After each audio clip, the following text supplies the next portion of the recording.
Ve amma men bakile bakilçilik etti. Üçürünü doğru verenek, zekatını doğru verenek, daş teorevinde işi yok. Fakat öz günahın sonun yerinde. Ola avval nemet yetti. Vettaka. Taqva ihtiyar etti. Günahden gevrehin çekip başına gayı. Bu nemet diye. Vestagna. Bir niyaziyet diye bir pervayı ganimet olsa bolur.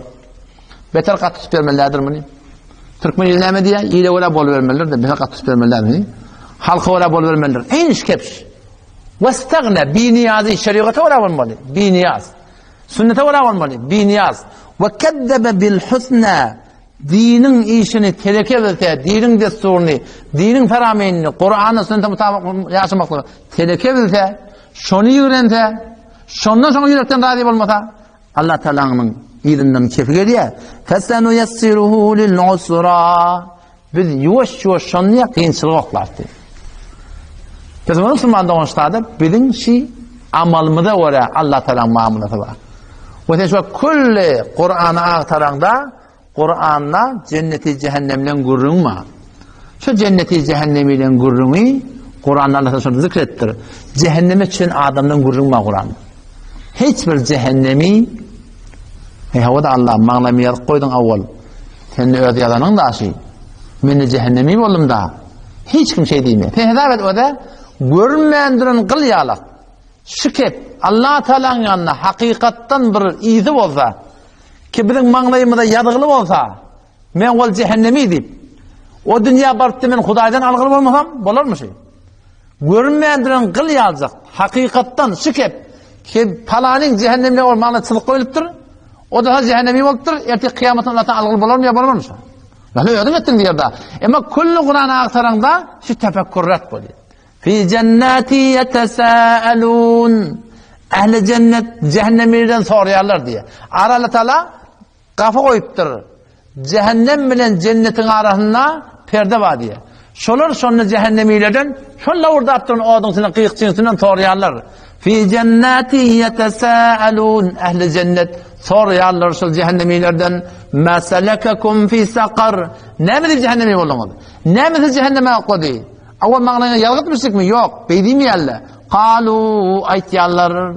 Kalu aytlar lem nekum minel musallin. Namaz okuymayat. Avval baştan kuruluşun tümü. Ve lem neku nut'imul miskin. Garip kahır vazimiyat. Üşür yok. Zekat yok. Ve kunna nekudu ma'al khaidin. Bihude getiyerlerin bihude getiyerdik. Zindegin bihude geçiriyorduk. Ağzı pas. Varakın başında, pasorun başında, mençin başında, şertlencin hakkında, yeni bırakın başında. Şey bihud tatla bilen, bihud vatın bihud hissediyor.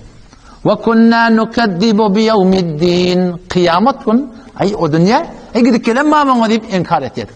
Hatta atanel yakin, takip edin başımda ne mi? Ölüm geldi diye. O zaman çok ayda Müslüman doğan o da, esası senin dersi ki şu suradan men kellemi geliyor şundan almalı. O ulamalar şundan yak koyupturlar. Şu ki, sadece bir kep, takdiri to, dersayı tedbiri toz. Tedbir zindeginin doğru olsa, Kur'an'a öyle, sünnete öyle Müslüman doğan, Allah Teala hem şu dünya hem o dünya hoşbaht etsin. Ama tedbir zindegi galat olsa, müşkülatlar üstüne oldu. Nereden? Çünkü tedbir zindegi. Tedbir galat, takdir galat kırağın buraya. Tedbir doğru mu? Allah Teala şu tözünle du Müslüman doğan. O zaman şu tayda inşallah Teala himmet edeyli dünya uğurda rahmet çekişimi diye alak, ahiret uğurda rahmet çekmiş. 24 saat zindegimiz takırdıklap barayan katarşı. Şimdi mesela burayı gurun toko değil. 24 saat zindegimiz 24 saat vakt bağda takırdıklap barayan katarşı. 24 tane vagonu var şimdi. Şu vagonları dünyada şunun içine talmalı, dinle şunun içine talmalı. Dünyada şunun içine vakt koymalı, vagonların içine dine de Müslümandan vakt koymalı.